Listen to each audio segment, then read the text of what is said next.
And good, there we are. Okay, welcome back to Knut Teaches Arranging. This is lesson number 4, and right now I have got with me Helga and Michael. Thank you guys for joining me. Bye. Hello. Hello. So, have you guys seen the earlier episode I did on harmony? Well, I was there for last week's, and quite a while ago, when I first found your YouTube site, I watched your different videos on arranging. Oh yeah, okay. So you've probably got some idea of what my philosophy is when it comes to this. That's all right. What about you, Helga? Are you new to this? So I didn't have a chance to watch all of it, but I saw some of it. Yeah, it's fine. I mean, I'm only checking because I just want to see where you are. But I also know that Helga, you do arranging as well, don't you? Yeah, and you've studied music in university, so I'm not going to be speaking Greek exactly. Yeah. So I try to not make it. I mean, inevitably, because we're talking about slightly advanced harmony today, it's going to be a little bit of. There's going to be a bit of terminology and stuff. I'll try and make it kind of as accessible as possible. But yeah, if you ever have anything that you're wondering about, or if I'm not being clear, then you got to tell me, and I'll do my best to explain it. Okay, so I'll just quickly go over what we did last week to get you up to, or last time, and just about a quick revision. So the first thing we talked about is, why does harmony work? And what is your opinion on this? What do you think, Michael? Which means scientifically? Yeah, scientifically. What is Yeah, harmony? well, it's the different sound, the way the sound waves react against each other. Yeah, exactly. How they sound together. And what is it that makes them ring stronger or weaker together? What's the thing that makes that happen? The overtones? The overtones, yeah. So we, what's another word for the overtones when we talk about a series of overtones?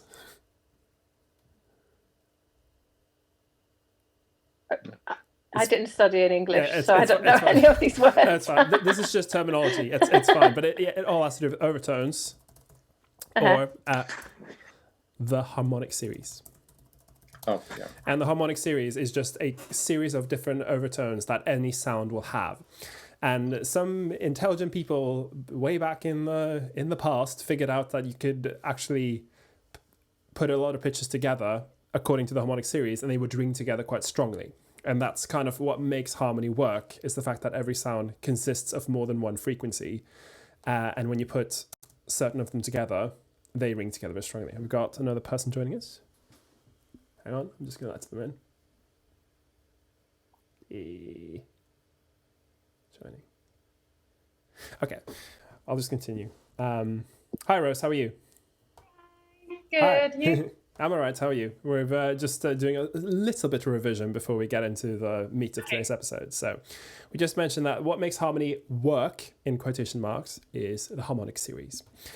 And yes, last time we briefly talked about the history of harmony in Western music. And I think this is really important so that we don't fall into this trap of thinking major equals happy and minor equals sad. Even though that often is the case, that doesn't really tell the whole story of harmony as it is. So by knowing kind of how harmony has been used throughout the development of history in the West, you'll kind of know what connotations certain types of harmony has.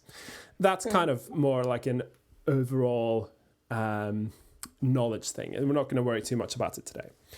What we did talk about is, what are the important, in any key, there are 3 kind of main chords that you'll want to know about. What are they? The tonic. It's important. Yeah, exactly. It'll be, I'll just write this in a bullet point list. Tonic, yeah, or the 1. Next one.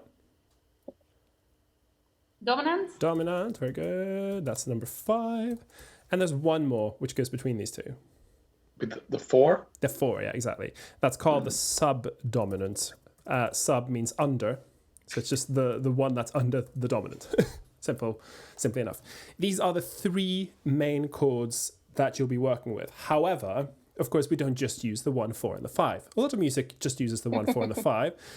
Yeah. But we, of course, have 12 notes available to us, and we have all sorts of, different chords on these.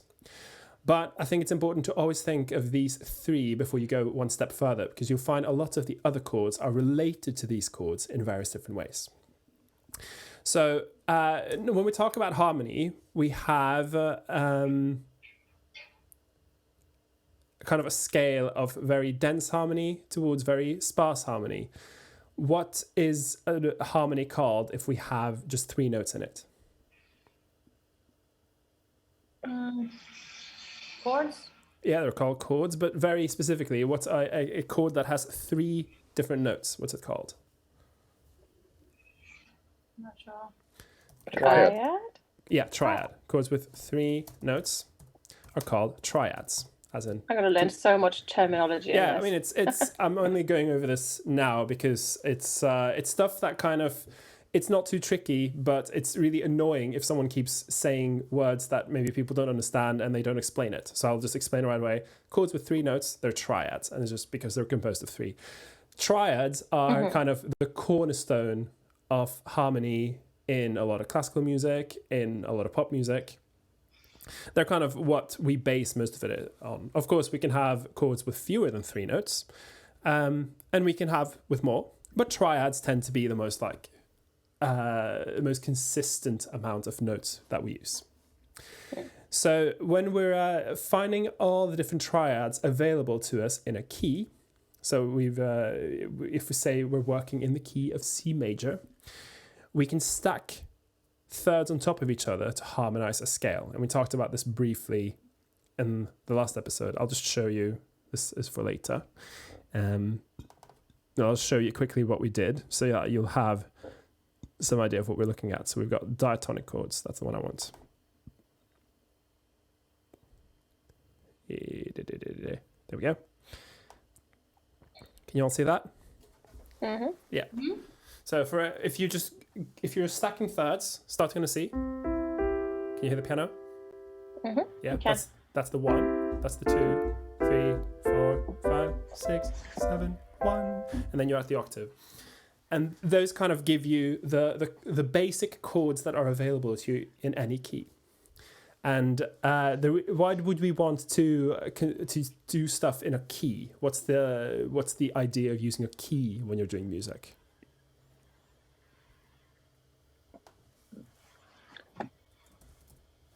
What do you mean? Is it just like it gives you a system? What do you mean? It gives you, yeah. And so it has to do with that, exactly. It has to do with putting stuff in a system of sorts. Any guesses?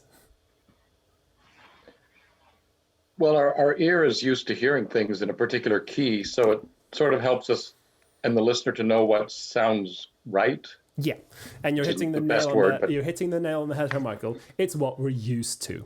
Exactly. We're used to listening to keys because we've been trained to listen to keys since we were born.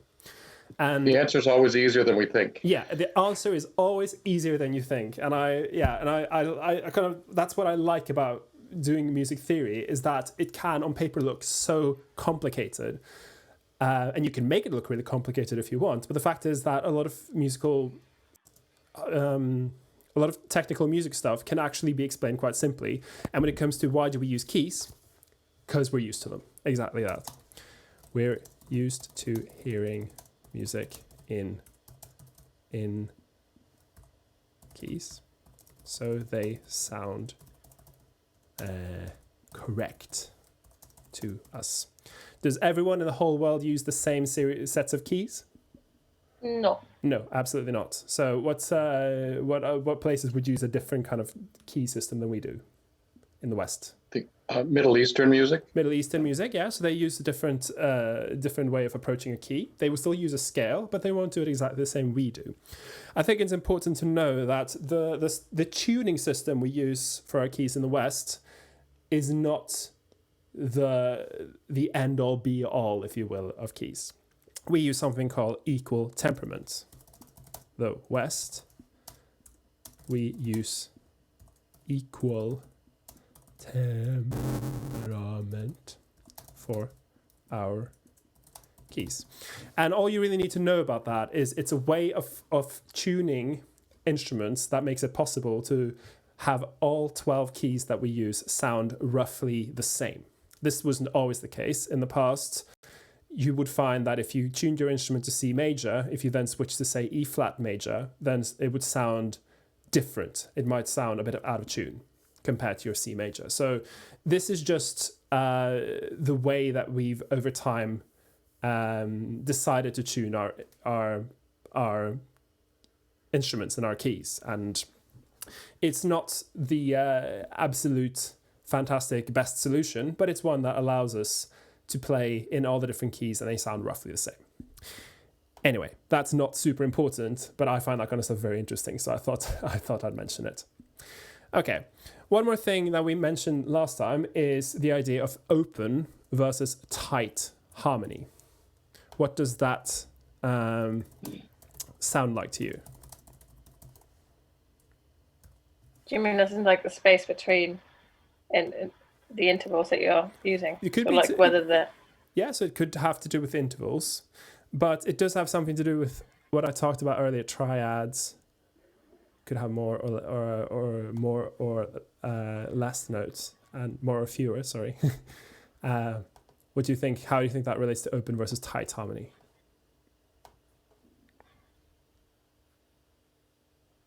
Triad notes are closer together with tight, and is that Pardon? what you mean?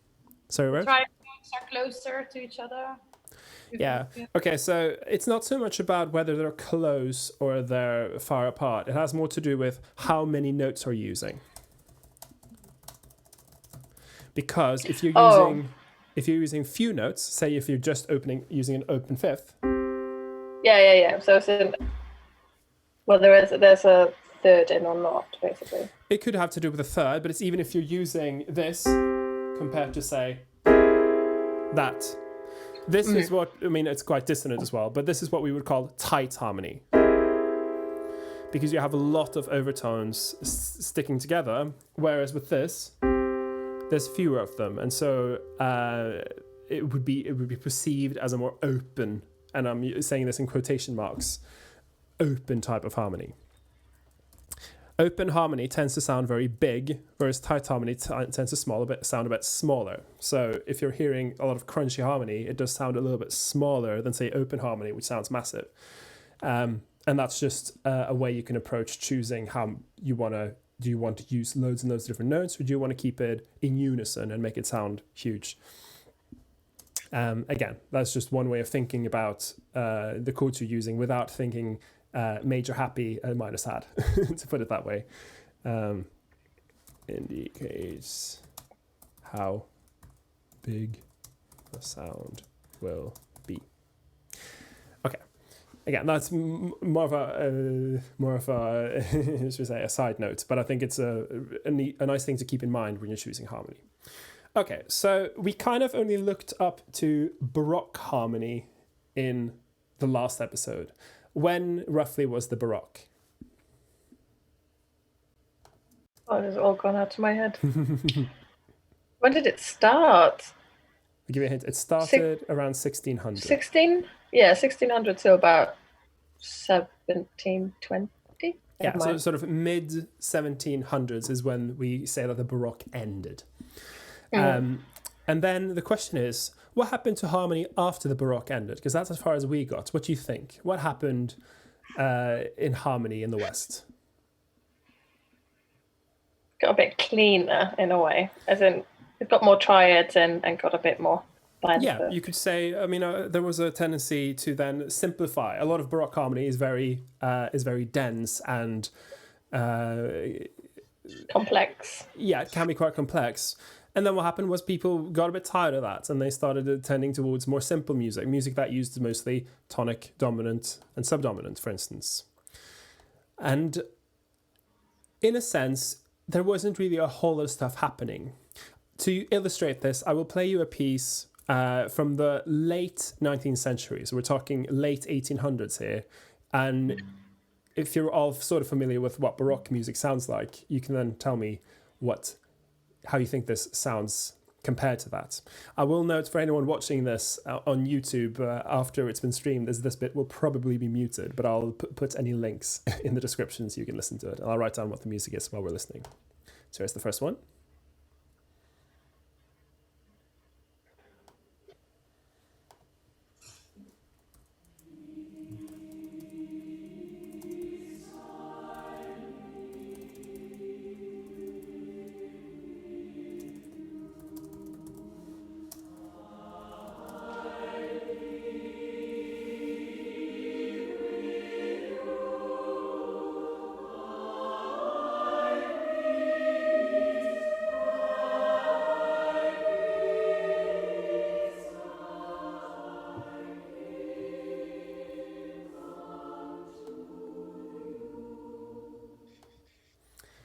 Okay, so what would you say that sounded like, say, compared to Baroque harmony? More open. More open? Quite simple and very easy flow. Yeah. So it's not quite as complex, maybe, as Baroque harmony. Does it sound dramatically different?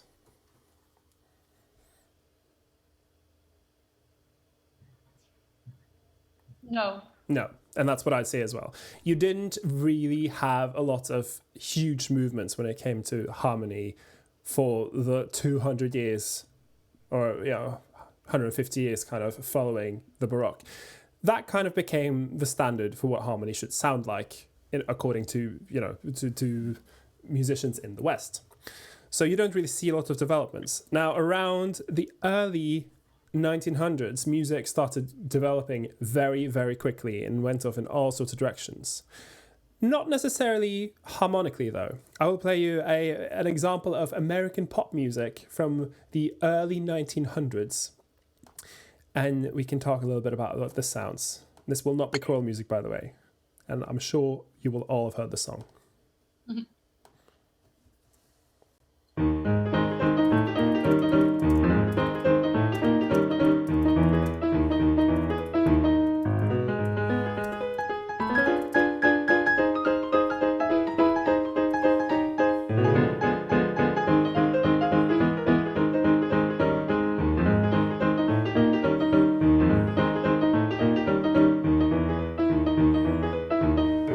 We'll just stop it here. I mean, I'm sure you will have all heard Maple Leaf Rag before. How does this compare to the music we just heard harmonically? Like it's much quicker. That's quicker. More changes. What changes? I would say, I mean, maybe saying comparing them harmonically is maybe not the most the best way of thinking about it. How was it different? Rhythm. Just in general, it had a lot more rhythm. Yeah, that's a good. Yeah. There was more dissonance in some of the chords.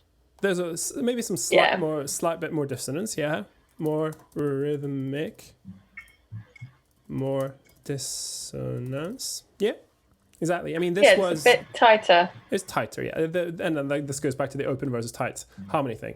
More, but of course, this was also dance music. So this was music for dancing to, rather than Peace Be I Leave With You, which is more like liturgical. But I mean, harmonically speaking, it's similar. It's got a bit more dissonance, but it's not like it sounded massively different. You're still talking about kind of these three chords with maybe a couple of added notes here and there. And we'll get to added notes later today. That's kind of the topic. And if we just jump ahead until music started kind of changing super drastically, we'll jump forward to about the mid-20th century, and this will be an example of what music sounded like then.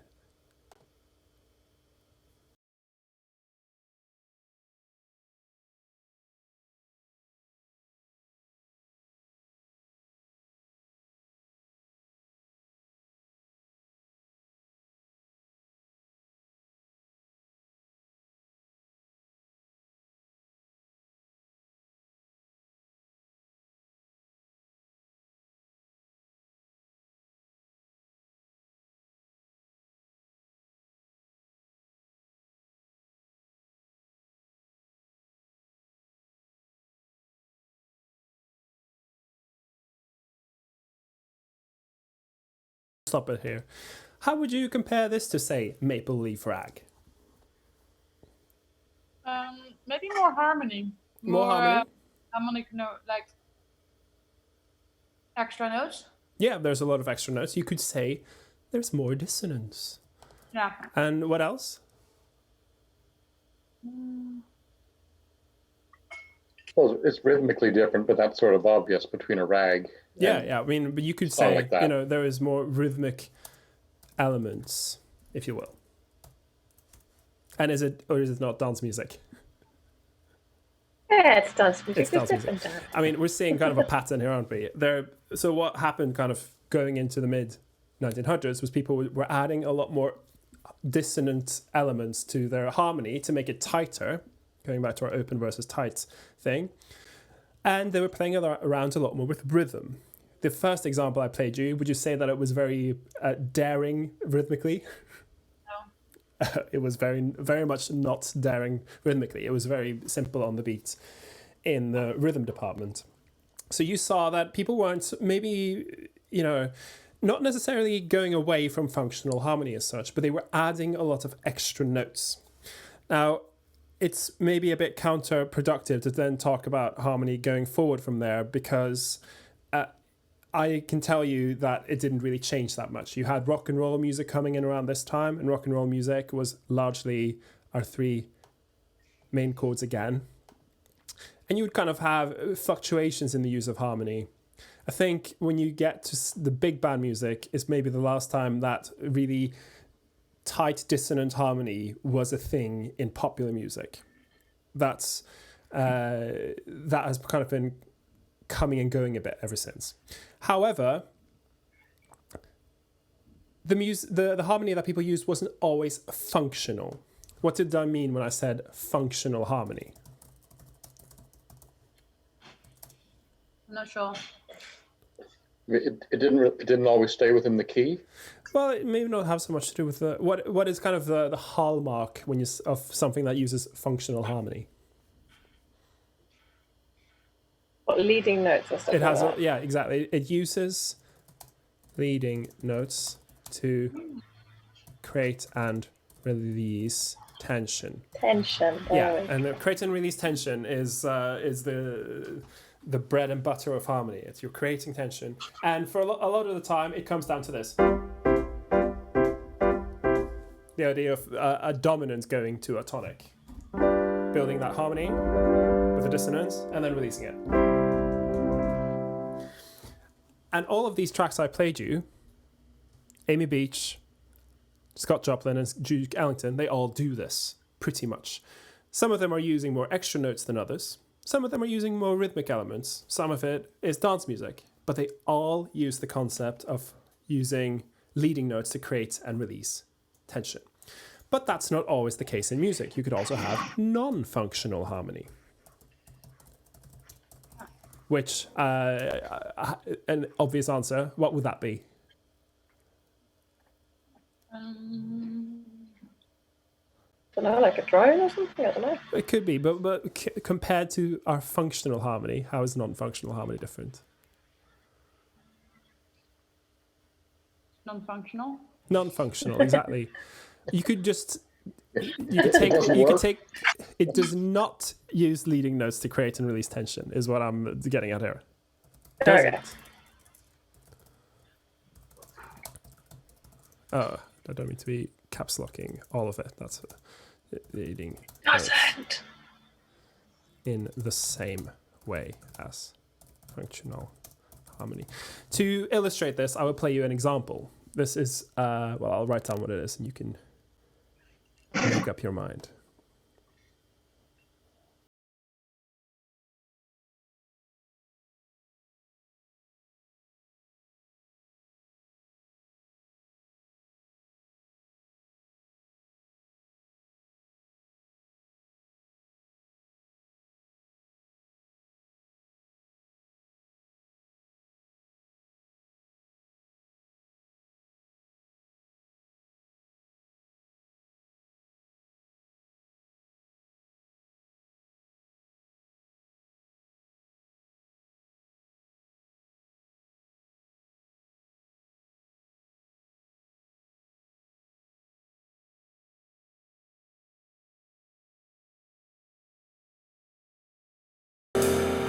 There. How is this different?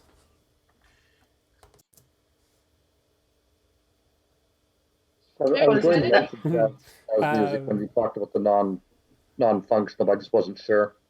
Sorry, could you repeat that, Michael?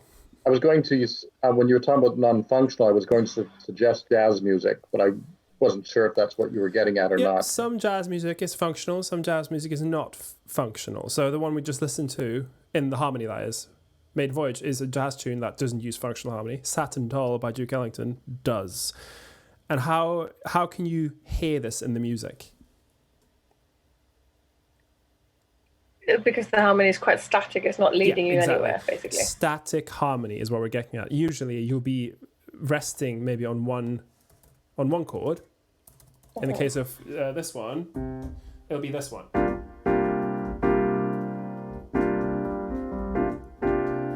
Just resting on that note, on that chord the whole time, not building any tension using the harmony. So where does the tension and release come from in this case? Rhythm. And the changes? It comes, as Michael says, tension and release comes from other, I need autocorrect, elements such as the rhythm. What else can you imagine would be creating tension and release in this case? Rhythm. Melody, yeah. Melodic lines. What else? I would say the changes, so the chord progressions, they do that in this one specifically. Yeah, I mean, there is still, they're not staying at the same chord the whole time necessarily, but there is less of this happening. You could talk about dynamics, building tension release. They get loud and they get quiet. In fact, I just realized while I was doing the research that in fact, the music that uses non-functional harmony is very similar to Renaissance music, which very often didn't use chord progressions and instead just had a bunch of different lines happening in a key. And that was kind of where the tension and release came from. So we're kind of almost going a bit full circle by people going towards something that was popular 500 years before. But that's also more of a small detail more than something important. Okay, so you suddenly now, we've got several elements coming into play in music. You've got more dissonance happening in the harmony. You've got more rhythm into play. That's necessarily not to do with the harmony, but it's a different way of building and releasing tension. And you even have some music that doesn't use functional harmony at all. It uses static harmony, where it uses all the other elements to create interest. Okay. Do you reckon you could have music without any harmony at all?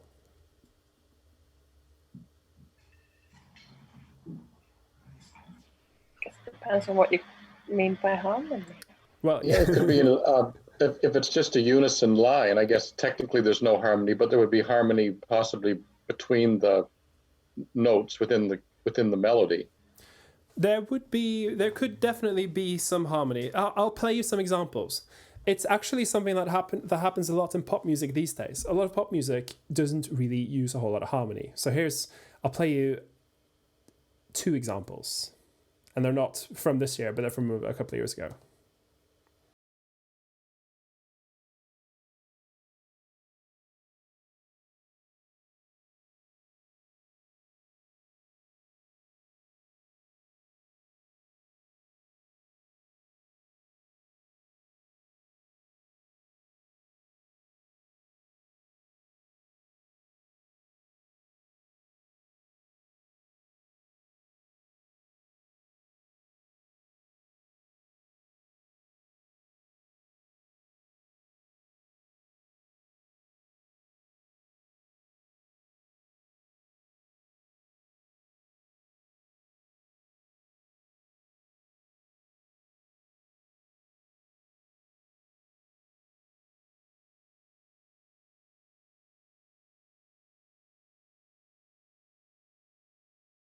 What kind of harmony happened here?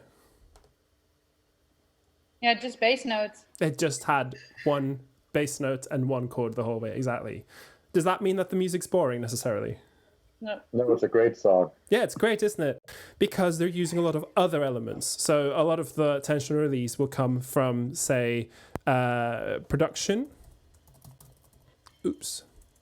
Production can create and release tension with percussion, instrumentation, etc. So like there'll be various bits of stuff people can use to create and release tension without relying on harmony at all. In fact, I found one great example which uses basically no harmony, and I'll play this one for you.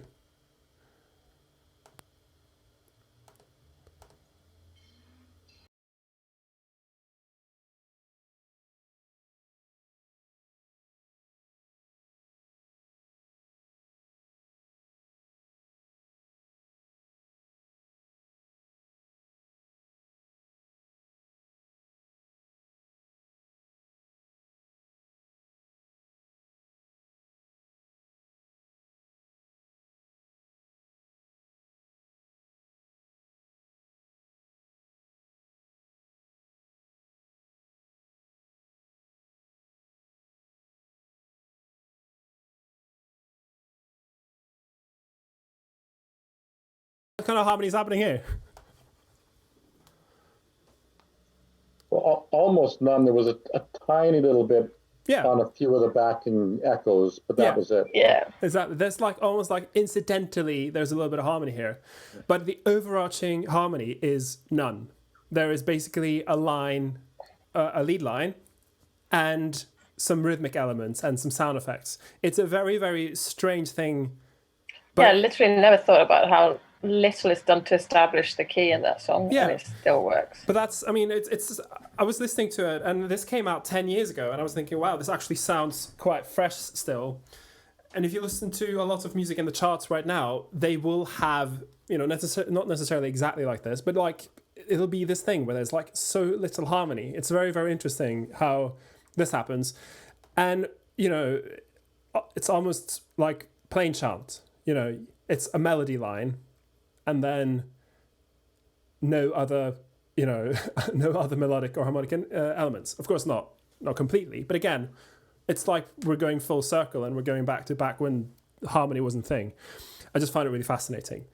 But again, this just goes to show sometimes there isn't any harmony. And then, of course, it's a challenge for us if we're then arranging that music to try and make it interesting, especially for writing for a cappella voices. But that's kind of part of the fun. Okay.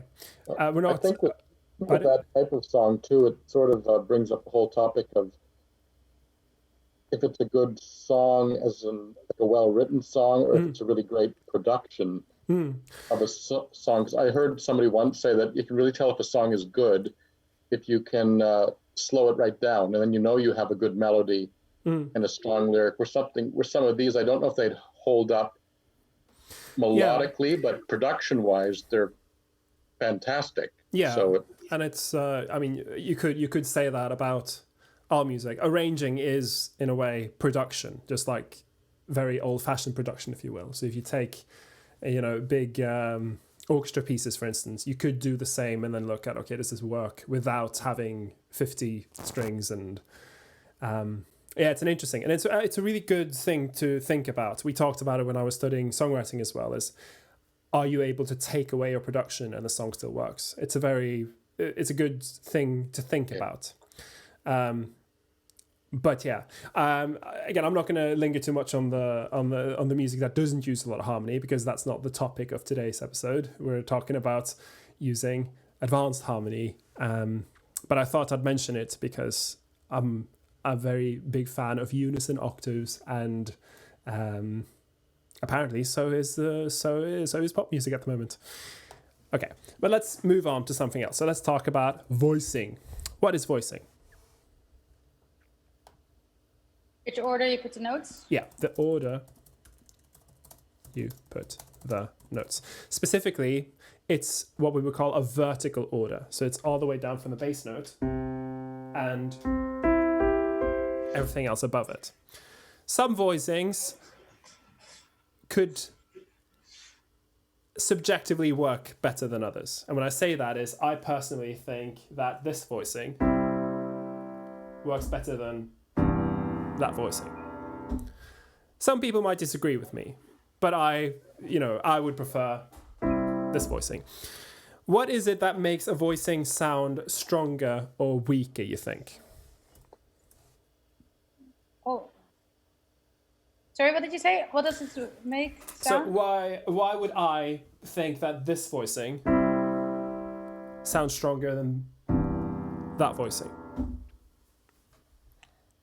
Because it's more bright, maybe? That could be one thing to do with it. Yeah. you can hear the individual notes. You can hear the individual clearly. notes, yeah. It is... It has to do with the overtones and the frequency. Yeah, Helga's hitting the nail on the head here. It's... I'm essentially... Your favourite topic? My favourite topic. If you align them according to the harmonic series, chords sound stronger. And again, that might sound a little bit confusing, but what I mean essentially is put the largest intervals at the bottom. So that means that if I've got this chord, or if I've got this chord I mean, it's not really a fair comparison because they all sound fine. By having a larger interval at the bottom, it sounds a little bit stronger than having, say, a larger interval at the top. Not that the last example necessarily sounds bad, but putting large intervals at the bottom tends to make chords sound nicer, and then put them closer together at the top. And this becomes important once you start putting loads of extra notes into chords. Because if you're just talking about triads, then it maybe doesn't matter so much. But once you're starting to add in loads and loads of notes, then it suddenly becomes very important. A chord like this could probably sound quite strong if you voice it out correctly. Like that. So it just depends on whether or not you put a large interval at the bottom or whether you put them closer at the top. That's kind of broadly speaking what a voicing will do. Of course, sometimes you don't want it to sound strong. You want it to sound a bit weak, or you want it to sound disconcerting or dissonant or whatever you want. You will then, do the opposite. You'll put close intervals at the bottom, like so. And then that suddenly sounds very dissonant because I put a minor second at the bottom. Stuff like that, just by knowing it, you'll be able to know, okay, well, I wanted to sound really big and massive here. Okay, I'll align them according to the harmonic series. I'll put the largest intervals at the bottom, and I'll put them close together at the top. And here, I want it to sound dissonant and disconcerting. Okay, I'll do the opposite. Like so. Does that make sense? Well, so you put them closer together on the top there. That's what you Pardon? did, right? So what the last chord you just played, you put the notes closer together on the top, right? No, I put them close together at the bottom. Oh. Yeah. I think it was that one. So then that's not aligning them according to the harmonic series, and so it sounds a little bit weaker. But maybe that's what you're going for. It depends on what you're going for, essentially. Yeah. Okay, so broadly speaking, large intervals at the bottom, closer at the top. The way that I do this when I'm voicing out chords, we'll talk about this in a minute, is I'll do what I call a top-down voicing. So I'll find out what chords I want to use, and then I'll voice down from the soprano, and then I'll just put the bass notes low down. We're going to be harmonizing something together in a bit, and I'll show you this. Right, let me just look at my thing here. Make series don't cross part. Yeah, okay. So, what does crossing parts mean? That's when the tenor would sing higher than the alto, or Yeah, exactly. alto higher than soprano. Alto higher than soprano, tenor higher than alto. When is it a good idea to cross parts? If a particular part has the melody. Yeah, exactly. I think as much as possible, I would avoid crossing parts because people train themselves to sing well in certain registers. I would normally sing the tenor part, which means I've spent a lot of time practicing singing in the tenor register, which means that's where I should be singing. And alto will have trained yourself to sing, or himself to sing well in the alto range. So by aligning them so that the alto is above the tenor, you're giving the singers more control. But if you want the tenors to ring out really strongly, you put them above the altos. And this might not necessarily affect the voicing so much, but this is just who does what notes in the voicing. So if you want a particular part to ring out stronger, crossing parts can work well. Otherwise, better to avoid. This also is more of a effort versus payoff thing. If you're making your tenors sing in a really high range and the altos sing below them, that's going to require a lot of work from the tenors and a lot of work from the altos, and you could just switch them around and it would be less effort. Anyway, this is just something to do with voicing. Okay, so let us have a look at harmonizing something, and we'll talk about different ways of doing it. So when we did our previous harmony session, we worked on God Save the Queen. And the reason why we did God Save the Queen is because it's a song that a lot of people are familiar with. Oops.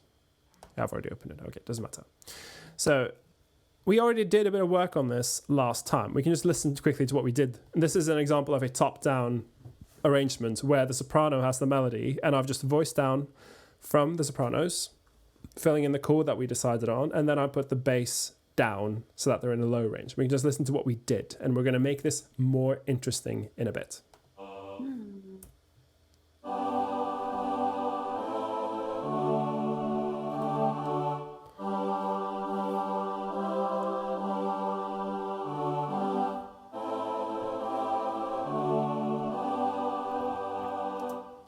That's as far as we got. And then we did a little bit of stuff here, but I removed it. And I've just left in sort of the basic overarching harmony because we're going to be working on this, making it more interesting. In fact, I'm going to just remove my parts here. Normally, when I'm harmonizing a line, I will do... First, I'll work out what harmony I want. I'll decide who has the melody. And then I'll fill in the chords, as I said, either using a top to bottom approach or maybe a different approach if I'm doing something that has a lot more counterpoint. But that's not what we're worried about today. Today, we're just worried about harmony. So for now, to make it easy on ourselves, we will do this just having the melody and the soprano range so that we can employ our top-down harmony approach. So that means I start on my G. I've decided that I'm going to harmonize down like this, and then I'll put the bass note down there. This usually gives you a nice voicing. Okay, but so far this has been harmonized very simply. I mean, we're talking about,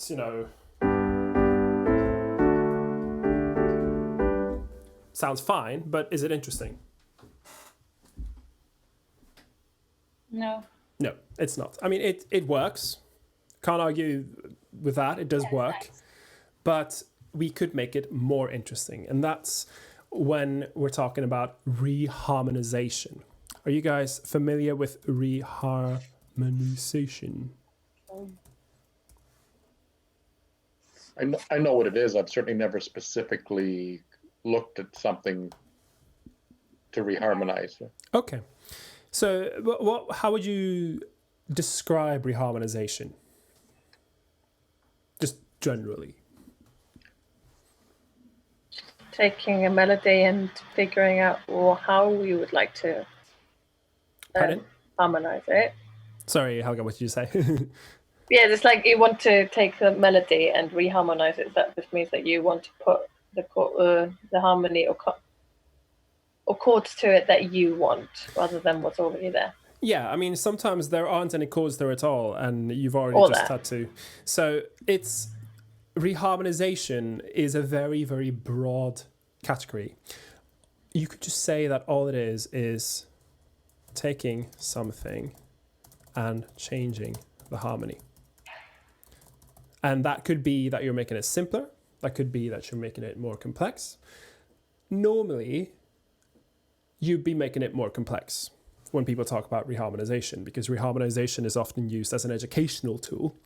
But I do also use a lot of reharmonization when I'm arranging, because it helps you to deal with stuff like, say, helps with, I can spell, passing notes. What else could it help?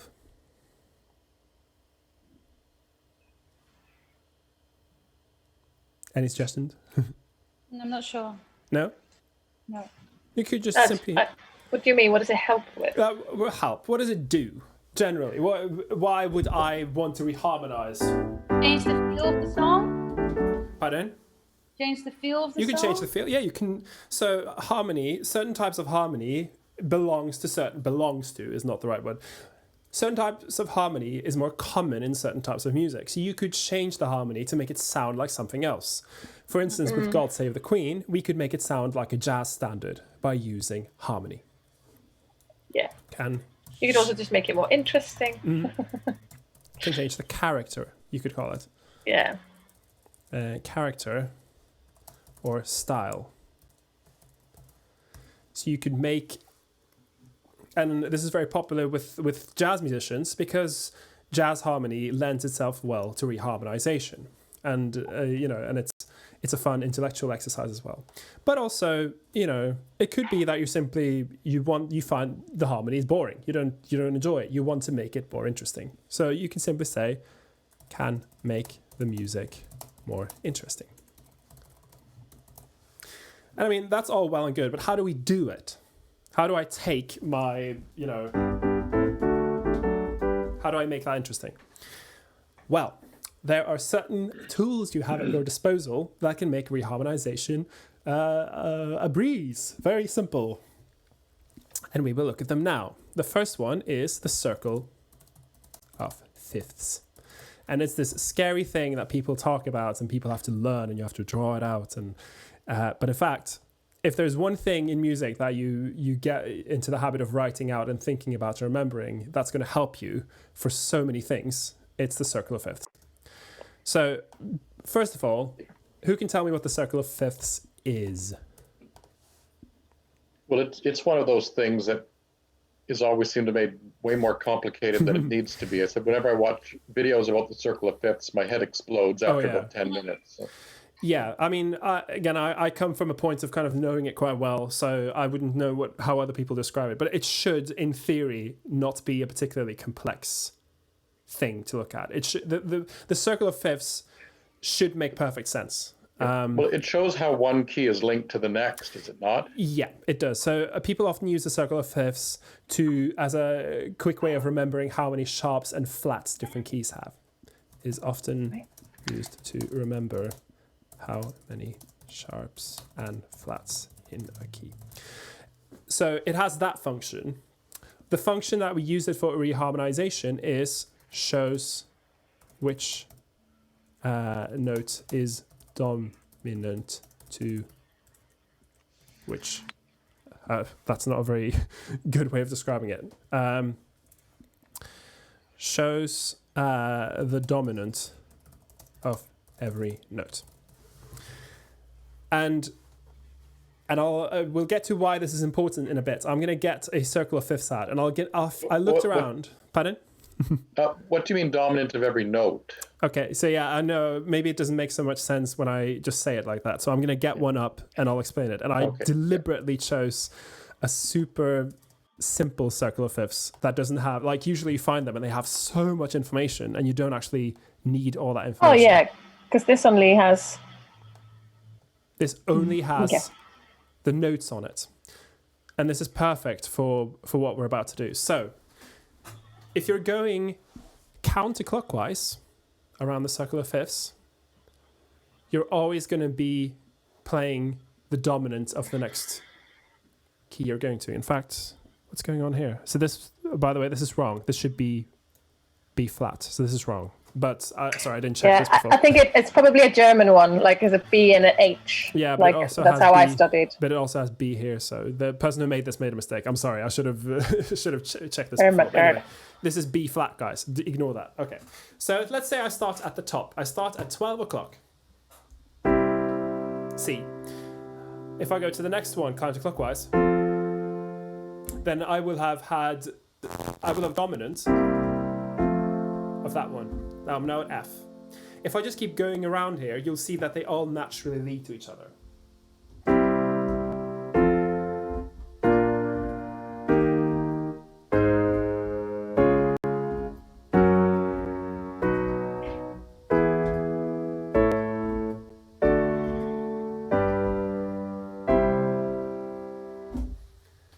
Did that sound like it naturally went around?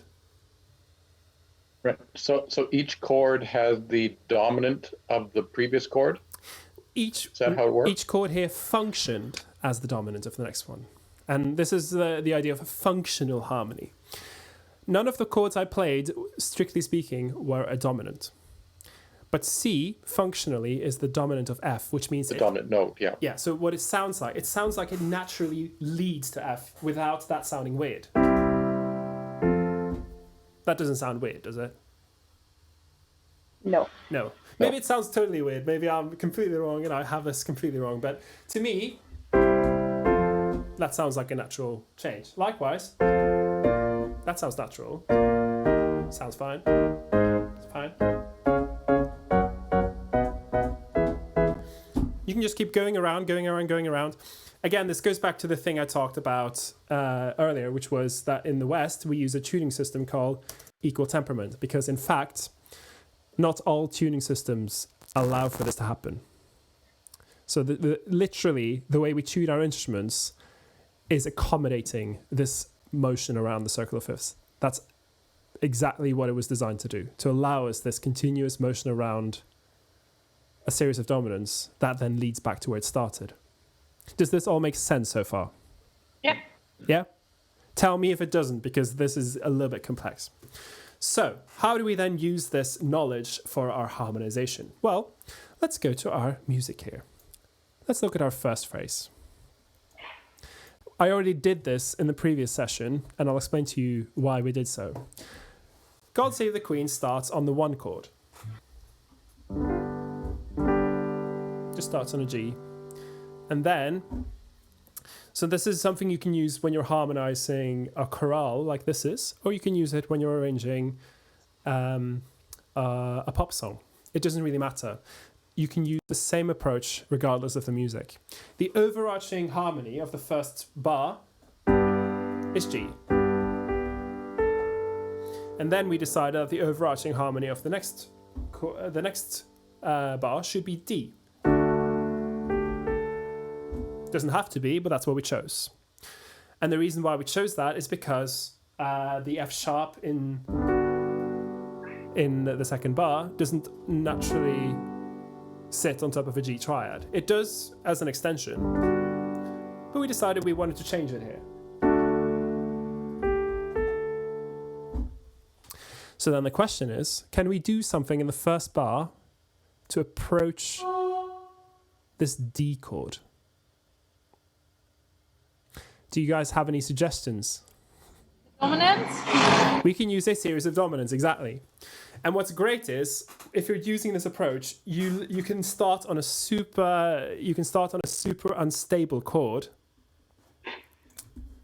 because you're aiming for a stable chord here. And I'll illustrate this now. So I'm going back to my circle of fifths. In fact, I'll see if I can get them both up on the screen here. Maybe not quite. Let me just E. Okay, so my, I'll put it over here actually. Sorry, I should have planned this. I didn't. So let's say I put this over here. We're just worried about the first 2 bars for now. We're aiming for D, which means that we can then go backwards because we know B leads to E leads to A leads to D. And then I check, okay, so the melody is on a G. Oops, sorry. The melody starts on a G. Okay, I look for the first chord here, which has a G in it. Does B have a G in it? Sorry, No. sorry, we'll go this way. Does A have a G in it? No. No, but I know, oops, sorry. Sorry, I just pulled out my headphones. Hang on. Sorry. But I know that G can function as an extension to A. And we'll talk about extensions in a bit. But if I put my G on top of the A, what quality of chord is this? Dominant. The 7th? That's a 7th chord. So even though the G doesn't exist in the A, it does exist as an extension. So I could potentially use that. What about the E? Does G exist in E? Yes. It does in a minor chord, yeah. Does G exist in B? Not in a triad. It doesn't in the No. triad. But again, and this we'll get onto extensions in a bit, I know that B is like an extended altered note for B. So if I wanted, and now you can tell the harmony starts to get a bit weird. And then I can decide how weird do I want it to be. I could go a step further and be like, does it exist as a note in G flat? And now I'm treading into dangerous territory because G flat is a semitone under G, which means we'd get this kind of interval, and that's we're talking very dangerous. I'll encourage people to avoid minor ninth intervals as much as they can, which is this kind of interval. Why would we not use that normally? Yeah. That sounds very dissonant. It's very dissonant, yeah. It's extremely dissonant.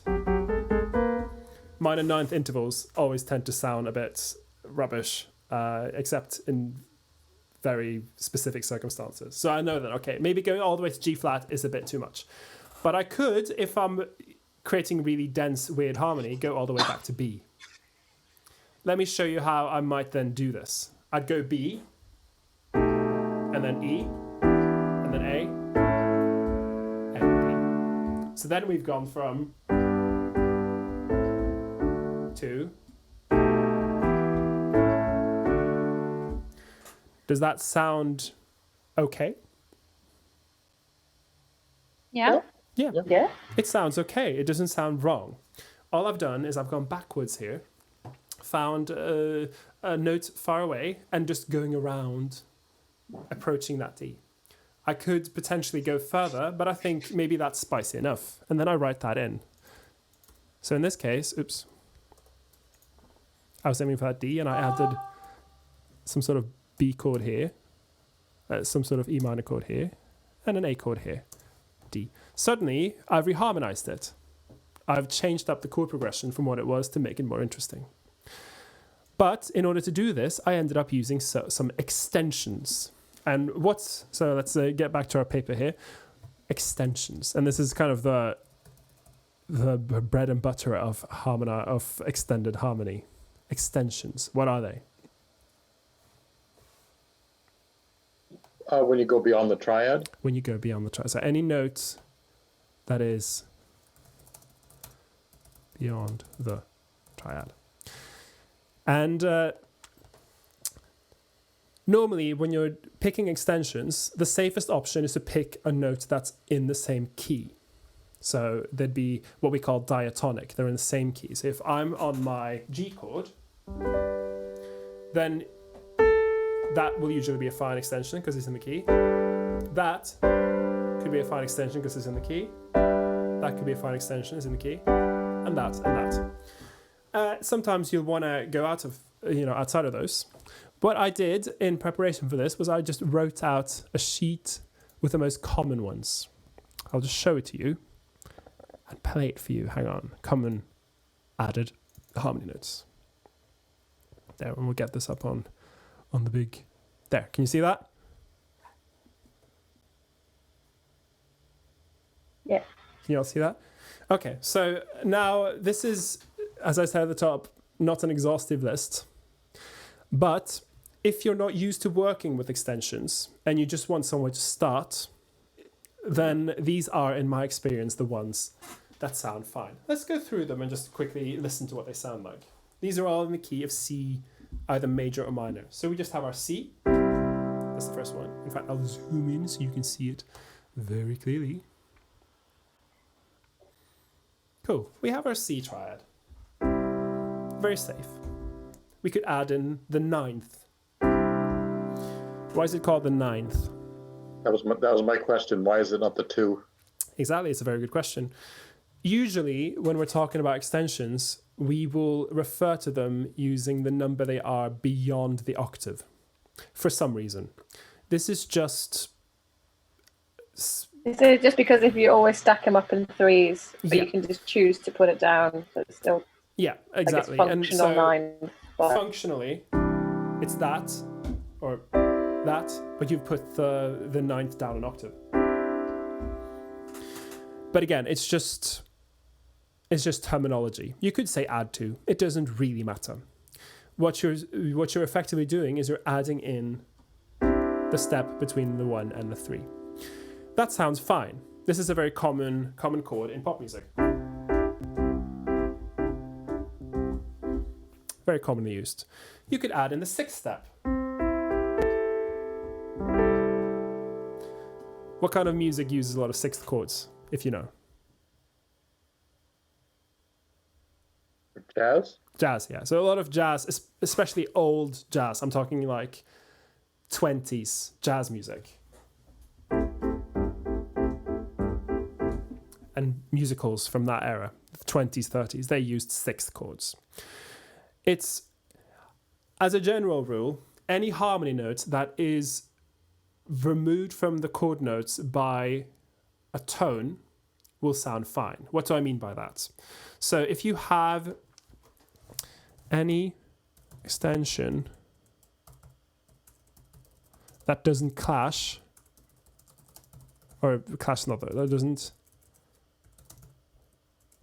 that isn't is probably that isn't a semitone away from a chord note, will generally sound fine, because semitones tend to be very crunchy, whereas just tones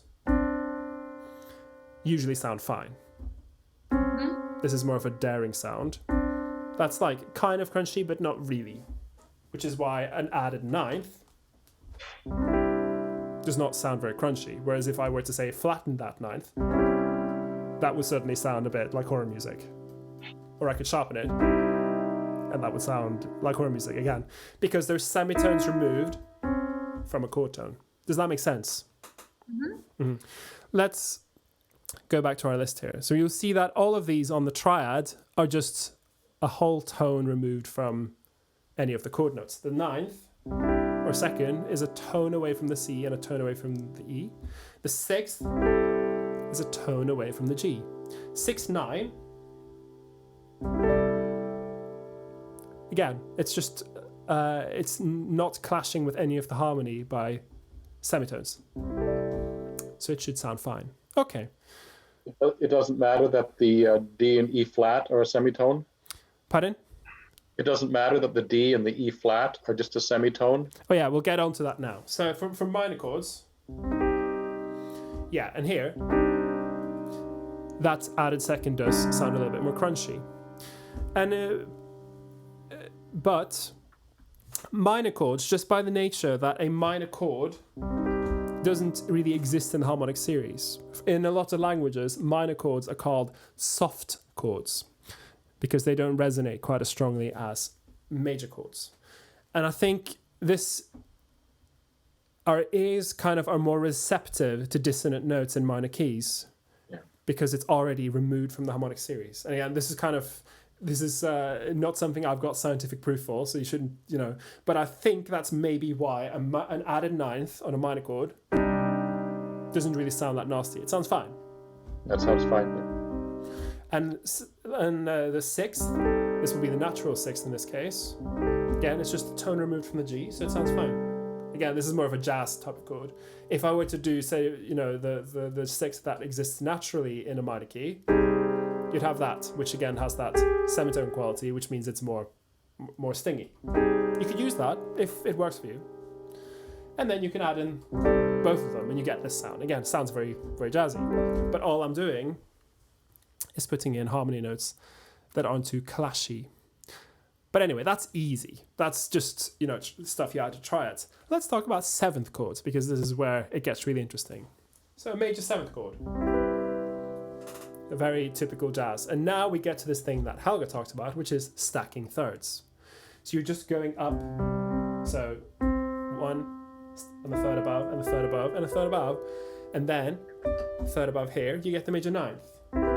All I've done is I've stacked thirds.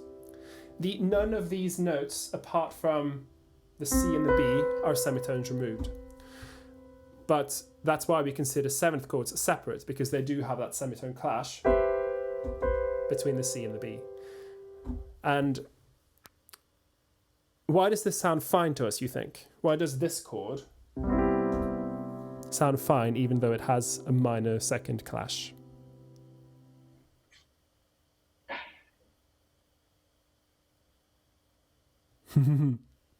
Not sure. I'll go with overtones. That's been the right answer quite often. Well, so the answer lies in everything we talked about before. First of all, This is something we've listened to since we were children, so we're used to the sound. And so we're used to that sounding correct. Second of all, I voiced it so that the dissonant interval is in a part of the chord that doesn't draw so much attention. I put it between some of the middle notes instead of, say, between the outer notes. If I put it up there, then that doesn't sound quite as strong. Whereas this sounds fairly strong. Would you agree? Uh-huh. And this is where voicing becomes important. Where I choose to put the extension, again, this can sound a bit crunchy. This maybe doesn't. Because I'm choosing, and this is a general rule about extensions. Extensions belong, and again, this is just generally in the middle. Sorry, no, that's not correct. Semitone clashes, rather. Semitone clashes belong between middle parts, not outer parts. What do I mean when I say middle parts and outer parts? Tenor and alto for middle. Yeah, so between the tenors and altos would be a good place to put extended notes. This sounds fine because I put the dissonant interval in the middle. If I put it between the tenors and the basses, that can sound fine, but there is more of an urge for that to go down there. If I put it between the upper parts, then suddenly it sounds a lot more like something has to move like there. Whereas here, it sounds a bit more at rest. So that is a big kind of useful skill when you're working with extended harmony, is to put any clashes you have between middle parts. You don't have to, but putting them between middle parts means that our ears are more like inclined to accept that. If you, again, this is in quotation marks, accept that sound. Does this make sense so far? Yes. Yes, I realize that we're talking about a fairly complex topic here. Let's go back to our major sevens. Okay, so we've gone up to our ninth. Now, if I were to just keep going up in thirds, I'd end up with this sound. And you suddenly have a minor ninth clash between the third and the fourth. And if you put them together, you get that sound, which could sound fine if you're doing dense harmony. Normally, and again, I don't know if I mentioned this to you guys already, but normally there's one note in a chord that you can generally leave out. Which note is that? The fifth. The fifth, yeah. The fifth is a funny one because it's so closely related to the root that if you leave it out in a chord, it doesn't really make the chord sound weaker. You could have it like this, or you could have it like this. And it doesn't really change the quality so much. Which is why often, if you want to, you can stick in what we call the sharp 11th. And again, this is like quite extended harmony. But because we could leave out the G, you then get this sound. Sorry, this sound. And again, it's just keeping it a tone away from any notes that it could clash with. Last one, you keep stacking up, and you get the 13. Again, quite dense harmony. These, apart from that sharp 11th, which is indicated in parentheses because it's an added note, all of these extensions are part of the key of C major. Do you see what I mean? They're all part of the key, which is why these extensions kind of sound okay to us, because we're used to hearing them as part of the key. Anyway, this is like just a long, non-exhaustive list of kind of normal extensions. You can look at them at your own leisure. I'll put them in the description for the videos so you can download them.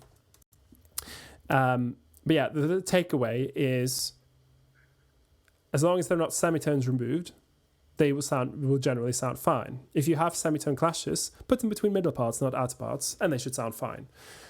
Still, you could have them between bass and soprano, like this, and that sounds fine. That's not the same as outer parts. That would be, that or that. Okay. Anyway, that's a lot of me just talking theory. Let's get back to our actual harmonization here. Sorry, wait, I put it here. Cool. So we've now, God save our gracious queen. Okay. Now we can go to the next phrase. In the original, it was... sorry, I'm not playing it correctly.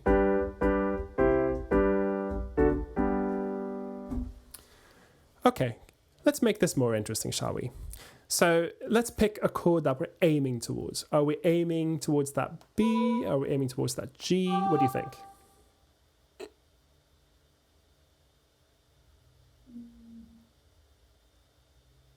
I was mute. The G. You want to aim for the G? Yeah. Okay, let's aim for the G. So let's get rid of all of this. We don't need that. Can go away. Boom. Goes away.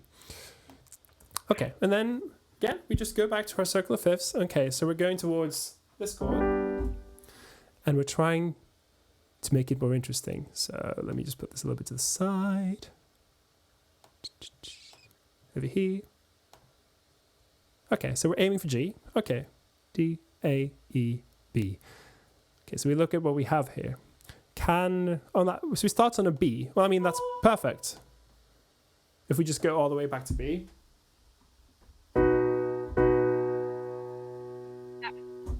We could just start on a B. Why not?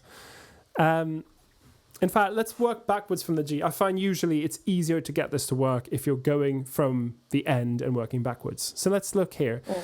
We're going towards G. Well, we have a nice little A here, which exists in D, which is the dominant. So that would make be a natural point to go to D, D7.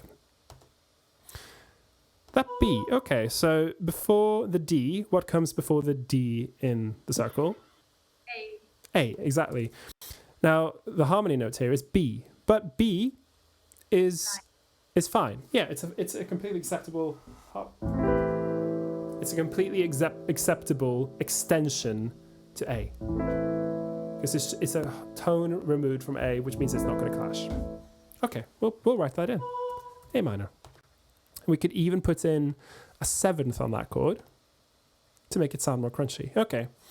What comes? You decide for A minor, not A major?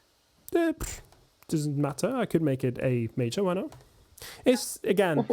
It's when you're choosing extended harmony, basically you can try stuff out and see what works. You could, this sounds fine. That also sounds fine.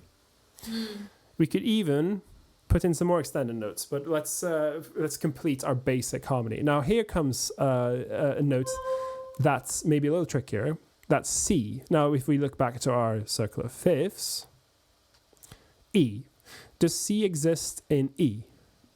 No. It doesn't exist in the triad of E, but, and again, now you have to bear with me a bit. If we've got an E dominant and we sharpen the fifth step, that's a C. With me so far? Yeah. Yeah, so we have a note that's an extension to E. You mean because the fifth is, we can get rid of the fifth and just use the extended sixth instead? In this case, we're literally putting the fifth up a semitone. So we're doing what we call an alteration to the chord. Normally, if you have that C in a dominant, that sharp 5 in a dominant, that tends to lead more naturally to a minor chord. So listen to this.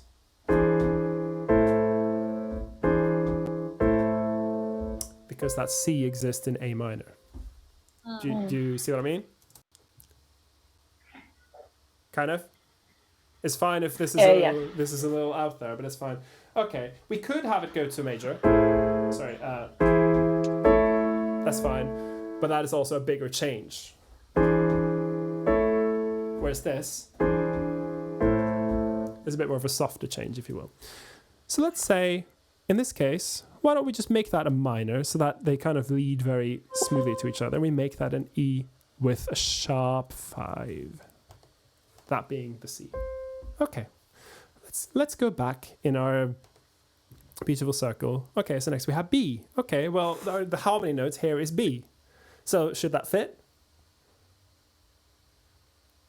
Yeah. Yes, it should fit perfectly. In fact, it should be the most obvious fit. So we could proceed by a different chord here maybe, but let's not worry about it just yet. Now I'll play you what we have here.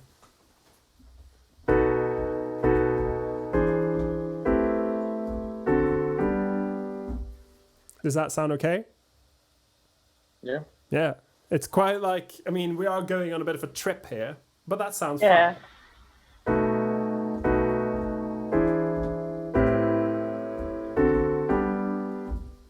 Cool. Now that we've done that, let's look back at our first phrase. We ended that on a D. So to remind you, it would have been...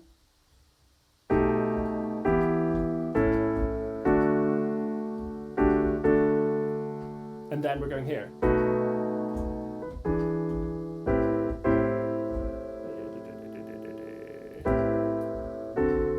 Sorry, I'm playing it a bit badly, but... Okay, so then we think, okay, does that D then move on naturally to that B, or can we do something to make that move better? Any suggestions?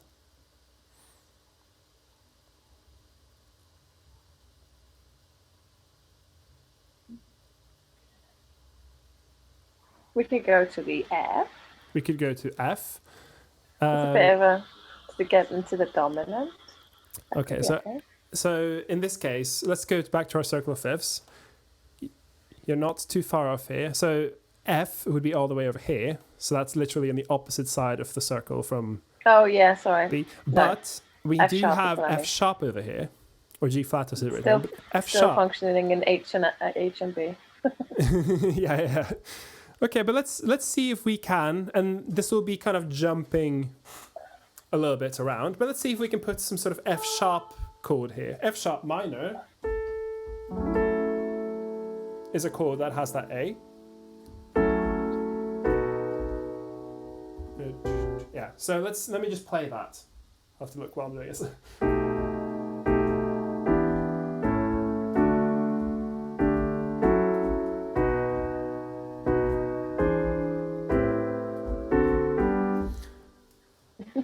I mean, it certainly sounds outrageous and saucy, but we could maybe try to put an F sharp minor in here.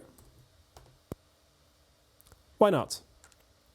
There is another solution, which I'll talk about in a minute. But okay, so let's say that we've decided that this is going to be our chord progression here. Let's put in some extra notes while we're at it. So, what was the important thing I said to remember about putting in extra notes in harmony? Not have the no semitones. Well, you can have semitones, but don't. So try to avoid having something that's a semitone removed from the melody.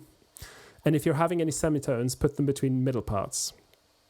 So let's look at our B. Now, if we're just harmonizing this, and again, I tend to try and harmonize things in just 4 parts, but we can add an extra part. So let's say that we're splitting our sopranos in 2, for instance, so that we end up with 5 parts, which means that we're allowed 5 notes, which means that we can have as many as 5 notes in any of these chords. Let's start with the first one. We have to have a B. We're just going to assume that the bass is going to be singing all the bottom notes here. In fact, let me just put these into the bass. Oops. And I'll just play in, so it'll be down here. I'm just playing this. Hang on, I haven't connected my keyboard, but that's fine. I'll just put them.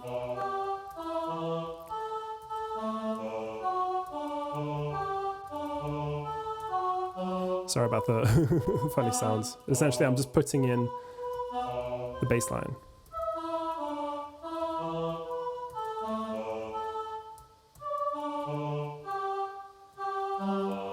That's how far as we got.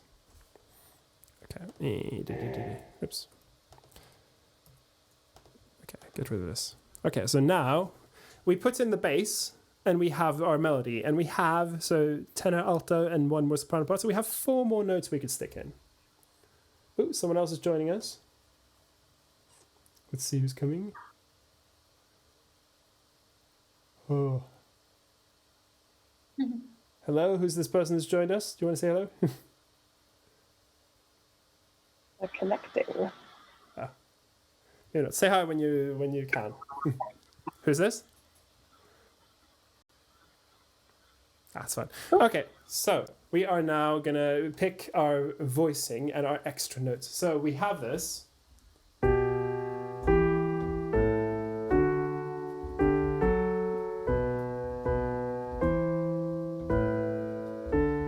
That's covered.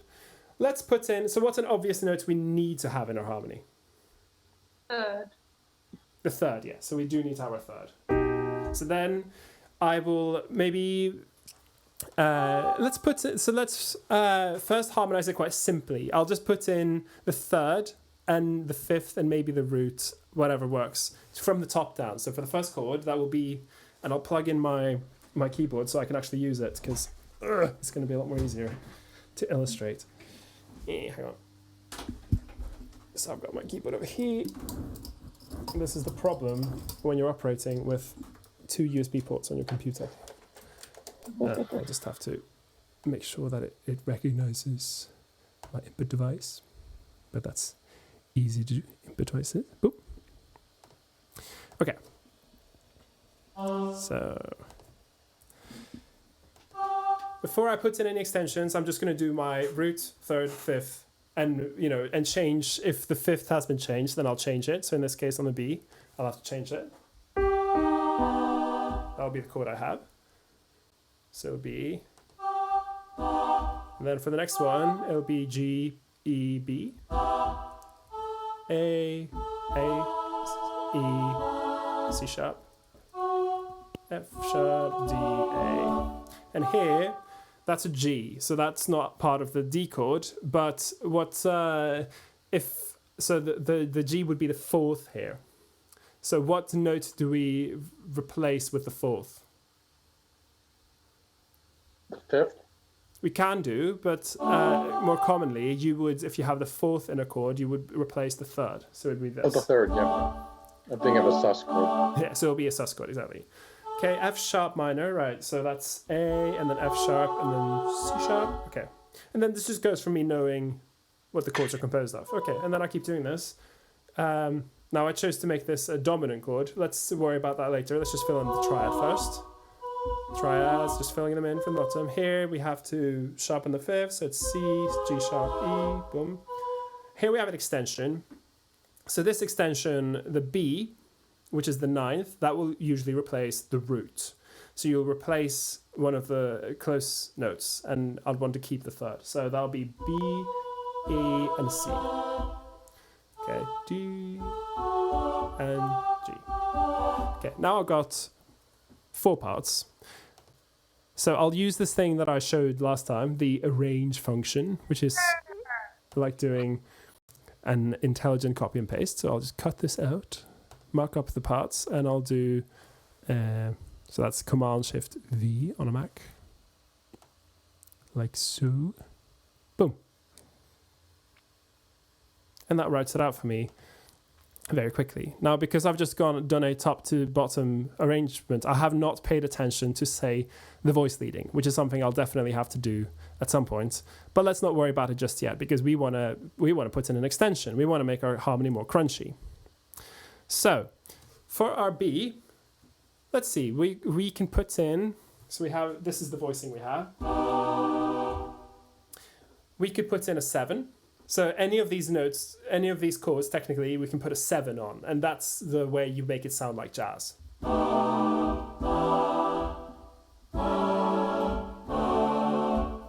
that make sense? Mm-hmm.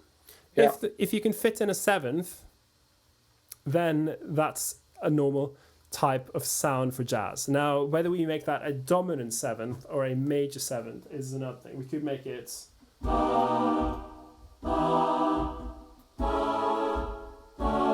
But that sounds very crunchy.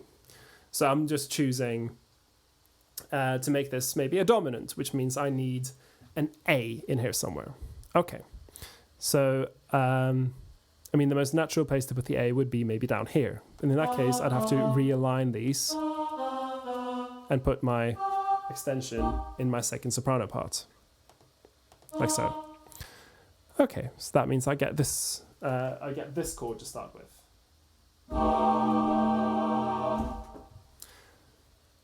Now I've doubled my roots here, for instance. I have a B down here and a B here. I could change that. What would be an acceptable extension that I replace here?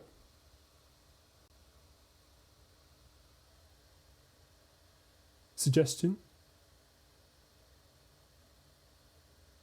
No? No suggestions? Yeah.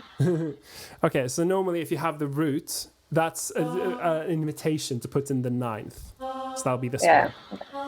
Like so. So that'll be... Now we're getting quite dense harmony, aren't we? Oh, yeah. All right. And then our next chord, okay, so we have this. Okay, so what's one extension we could put in, for example? A C. C, we could, okay, that'd be this. So that would be the sixth step. I'd probably aim for putting in the seventh. So generally, sevenths are the first extensions that I would consider if I'm talking about extended harmony, like that. Makes it sound a bit more like contemporary, like jazz and contemporary music. In this case, it would be a D. So then that D would naturally maybe go here. I'd replace my E here with a D, and then I'd put there. Does this make sense, by the way? Yep. Yeah, I'm sorry. It is a little bit technical, this. Essentially, I'm choosing... All right, I've got my harmony, I've got my chord, and what can I put in here? Well, in this one, the first one, these are all according to the circle of fifths, which means technically any of them could be a dominant. So this first one is a dominant with a sharp 5 on it. And it's got a 9 on it. So let's write that in. That's the 9. That's the dominant. That's the sharp 5. All I've done is I've taken a triad and added stuff to it and changed around stuff. For this one, I could maybe put in the 9th, but then that would clash. So if I put in the 9th here, it would sound like that, and that does mean I do get a semitone clash at the top, which maybe is a little bit too spicy. Again, I suggest keeping your semitones between middle parts rather than parts on the outer sides. So in this case, maybe I'll just stick with E minor 7. Okay, next one. A. It's just a straight A chord. So what's the natural extension I can put in here?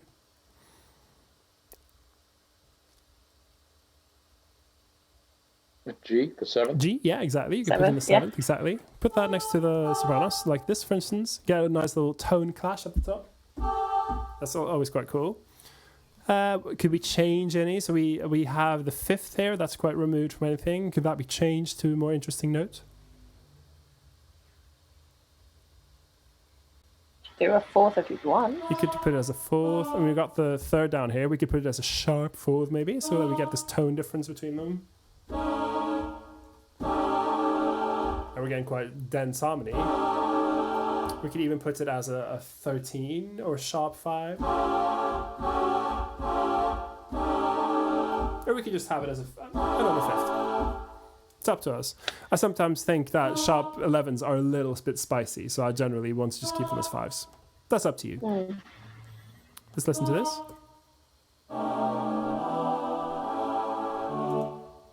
That kind of sounds fine, doesn't it? Yeah. Yeah. Could make, maybe even make it a bit more spicy, but let's move on. Okay, so we have our D. And we have, D is the dominant of G. So we definitely want to have a 7th on this one. So let's put in the 7th. I'll put that D from the altos in the sopranos, and I'll put that down on the 7th. So what else could we change around? I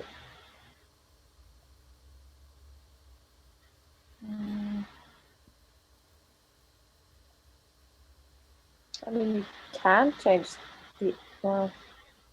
You could, the okay, tenor. so you can do, yeah. You could change that up or down. The one I'm more concerned with is maybe the root, because the root can be put up a tone, so it's a ninth. You can get that nice little... get rid of it and just have them together. Or you could put them together. Okay. So right now That is very nice though. I'm just putting in extensions here kind of haphazardly. I will have to, so once I've finished this phrase, so let's just assume that I'll do the same one on both these beats, and then I'll move on to F sharp minor. And here, what's an extension we could put in, for example? Keep the second soprano on an E. E, yeah, we can have an E. Maybe put it in the altos, 4/7. and then we'll have these guys on the F sharp instead. Yeah. And then, we could change other things, but okay.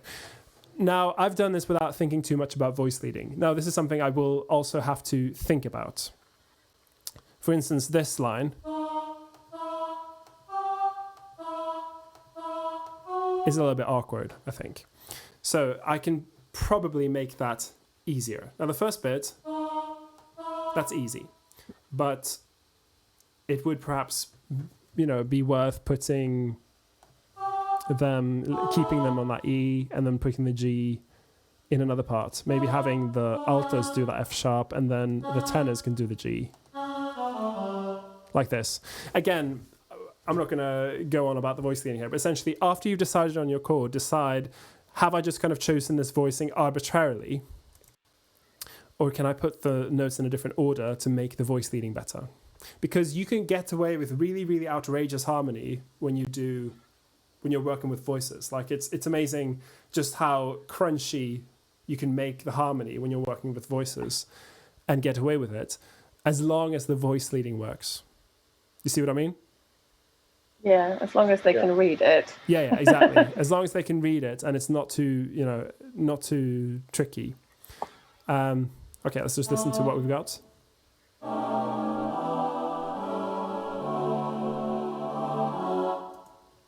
Now this almost sounds like a Christmas song. Yeah, a lot of Christmas songs will use quite crunchy harmony because a lot of Christmas music we do. Yeah, chestnuts roasting on an open fire. Yeah, exactly, and that song in particular has surprisingly crunchy harmony. It's very, very out there. Okay, let me just see. I need to just check whether because we could just harmonize the rest of this. Let me see if I had any other topics I wanted to cover. Added notes. Yeah, and this is kind of it. So, right. So the key kind of to reharmonizing, if you will, is to use the harmonic series. Now, as I said, the harmonic series is often presented maybe a bit more complex than it is. But what it is you go counterclockwise and you end up with a series of dominants that lead to each other. Often, if you download a circle of fifths, you will get something that looks like this. Oh, let me get it up. This, of course, looks a lot more complex, doesn't it? What is even going on here? Yeah.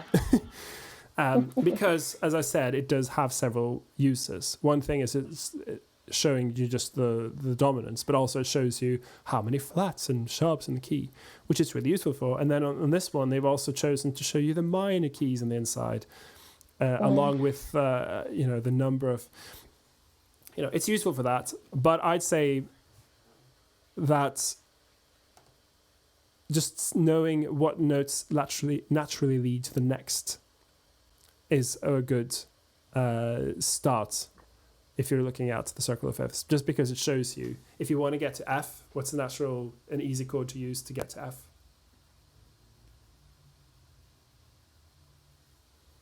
So What's just C?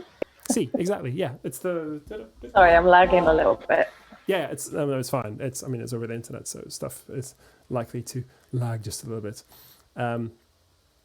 Yeah. Okay. So. Yeah, we could harmonize the rest of this, but this is kind of what I wanted to cover here. I could, maybe. Okay, so. Do you guys know what 2-5-1s are? As in like the end? Just if I say 2-5-1, what do you think of? Well, again, I didn't study in English, but like it just makes me think of a sus chord. second minor. Makes me think of a second dominant tonic. That's what I think of. So yeah, you've got the right idea. It's about the steps of the scale. So for instance, in the key of in C major, that would be D minor, G, C. And this is something you encounter particularly in jazz music. But in fact, it exists, in classical music, maybe as this. And it exists in really, really crunchy music.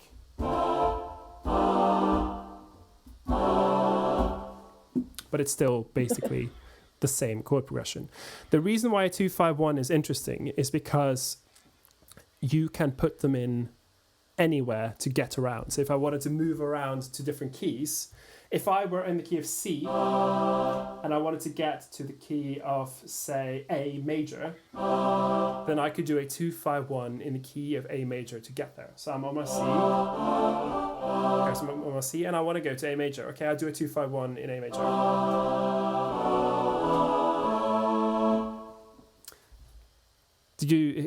Do you think that sounded like a flowing, nice way to get to the new key? It sounded fine. I'm not total. You're trying to get from C to A major. Okay, I'll play it again. So this is useful, I promise.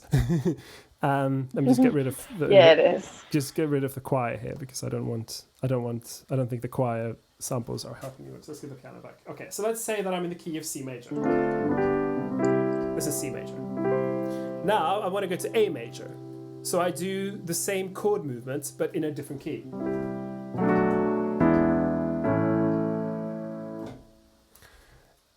And that should technically, sound like a smooth change of key. So I'll play it for you again. I'm in the key of C major.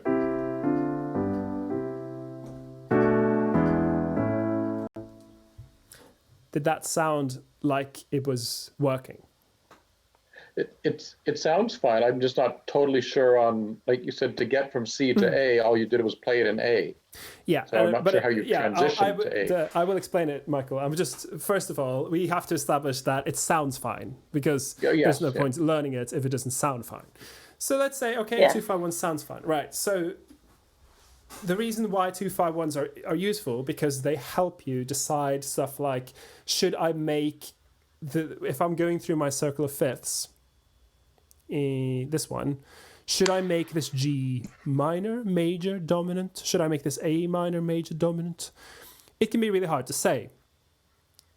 And so if you're doing a 2-5-1 in a major key, the first chord will always be minor, or will usually be minor. The second chord will usually be, or the 5 chord will usually be major or dominant, and the 1 chord will be major. So minor, then major, then major. It just has to do with choosing chord quality. In C minor, the second step in C minor will be that one, which is this step here, is a half diminished chord. They're usually indicated using this letter. G, C minor. So it will be half diminished, then major, dominant, then minor. So why is this interesting? Why is it interesting for me to establish that if I'm doing a 2-5-1 in minor, the first chord will be half diminished? Why is that interesting? Yeah, why is that good to know? Because if you're going from a major, then you can use your 7th half diminished. Okay, so let's say that I am aiming for. I've decided that the chord I'm doing God Save the Queen, and I've decided I'm aiming for D Actually, that's not the best one. Let's say that I'm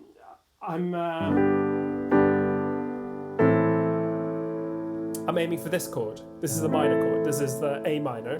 That's what I'm aiming for. Since I'm aiming for a minor chord, and I want to precede it with something like a 2-5-1, because I want something that leads very naturally to that minor. I'm here, I want to get there. Then I can employ a 2-5-1 to get to that minor chord. Do you see what I mean? Mm-hmm. So let me demonstrate. I want to get to A minor. So I then play a 2-5-1 in the key of A minor.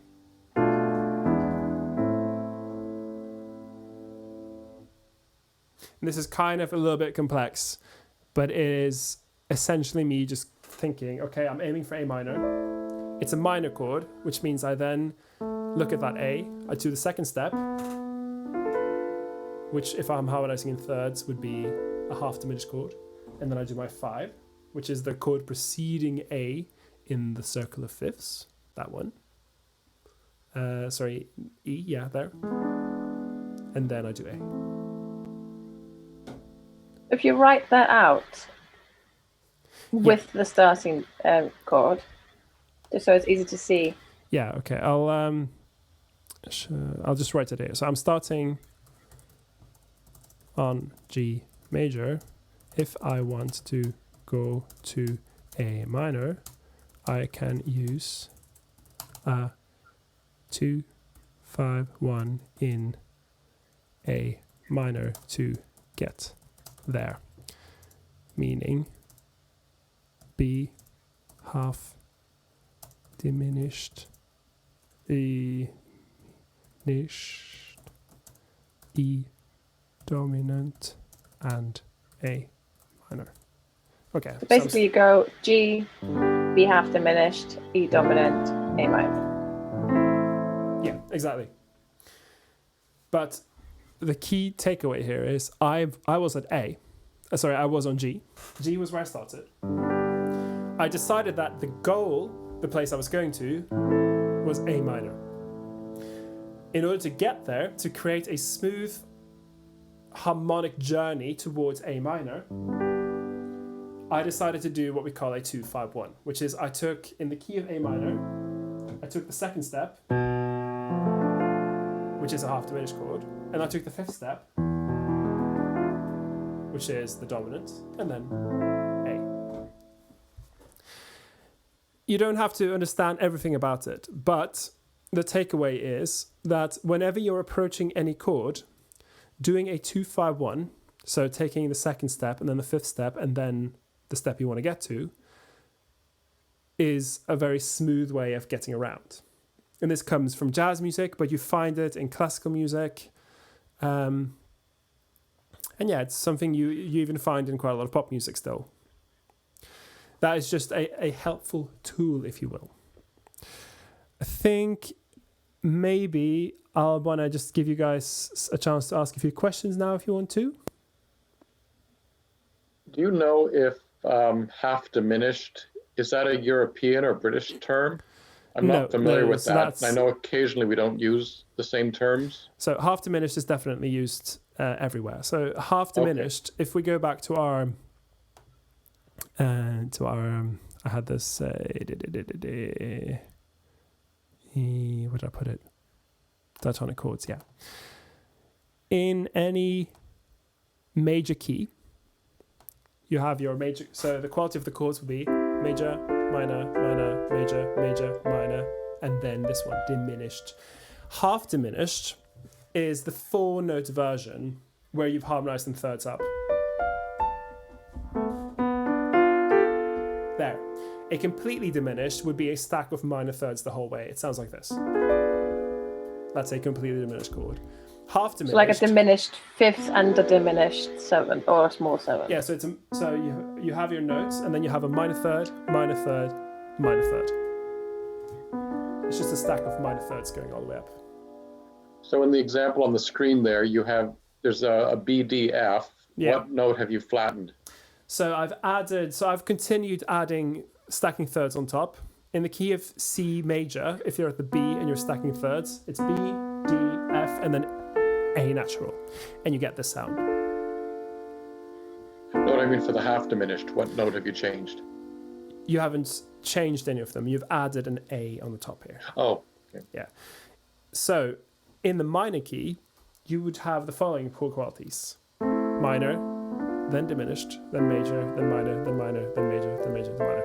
So the second step is your diminished one. Now, if you add another extension on top here, you end up with that half diminished chord again.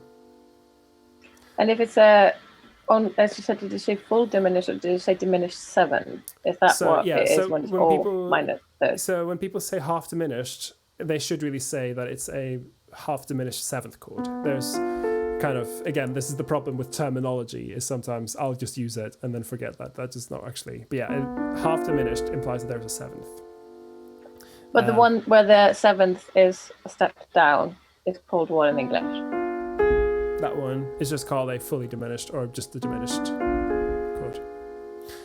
They're not diminished 7 maybe. Yeah, so in this case you could call it a diminished 7th. This would be a half diminished 7th. That would just be a diminished triad. Again, it's just words. What you need to know is that if I'm aiming for the key of A minor, I could get it by playing the second step, this one, and then the 5th step. But I could also make it a dominant chord because I'm leading towards my A. I apologize if this is getting a little bit like difficult to grasp, but I figured I might as well mention the 2-5-1s because they're quite a common thing you will find in reharmonizations. You did mention something at the start, or like earlier, about what was the chords of the note or something that we touched. That's the same thing that you were talking about. The chords of the notes. Well, you mentioned something about like the overtone or the harmony of each note. Okay, I can't quite remember. Yeah, we kind of stopped on it, and I think that's kind of coming back to that. Okay.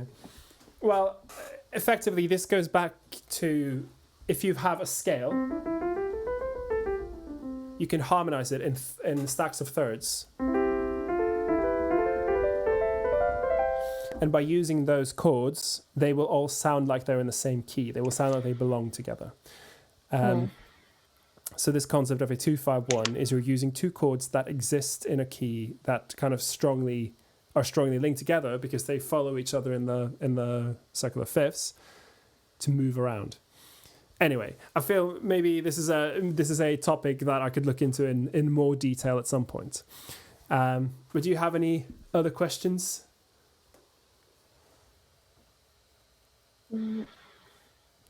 Don't think so. No? Yeah, I'll understand. Again, it is kind of it is a bit more complex, this stuff. So I completely understand if maybe towards the end it was getting a little bit like. Maybe one question just for you, like about how you work. Do you, when you write an harmony for voices, do you like go through each and every voice and just sing it or listen to it to see if it's interesting? Is that important to you or is it not? Yes and no. I will say this. I try, in order to make sure each part gets something interesting, I'll try to make sure that everyone gets a little bit of melody. If I have any like interesting backing parts I want to make sure are covered, then I'll like want to distribute them in such a way that everyone gets a piece of the action. So and this is something I decide maybe before I've even decided on the harmony I'm going to use. Because I think it's really important when you do choral arranging to make sure that everyone gets something fun to do. When I'm doing really tricky, or even when I'm doing simple harmony, any kind of harmony I'm doing, I'll want to look through the parts after I've kind of voiced them out and chosen a way of doing it, just to make sure that the voice leading in all parts is good. And then, yes, I will sing through it. And this is, I think, especially important if you're doing something like what we did with God Save the Queen, where you're stepping into, really far removed chords that use a lot of extensions, because that can work really well, but only if the voice leading works. You see what I mean? Yeah. Yeah, but to make sure that all the parts are interesting, that's something I will try to kind of sort out before I start harmonizing, maybe. Because I'm, of the opinion that all the singers should get an interesting part in my arrangements. So, any other questions, or should we perhaps call today with the advanced harmony? One quick question. I know you said to avoid the tritones in the harmony parts. Are there any other voice leading tips about what to definitely avoid? Okay, so I did a whole episode on voice leading some time ago. I should perhaps clarify that tritone intervals is what we're talking. We're talking when one part is singing maybe and that, and then something else. And if that's not the melody, then that can be tricky. For voice leading, so there's, what I'll say is I did a video on this already. There's certain kind of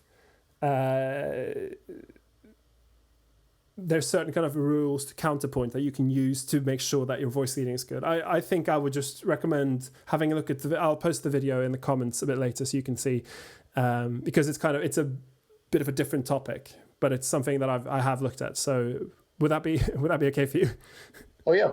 Okay, thanks. And it's probably already on your YouTube page, is it? Yeah, it is.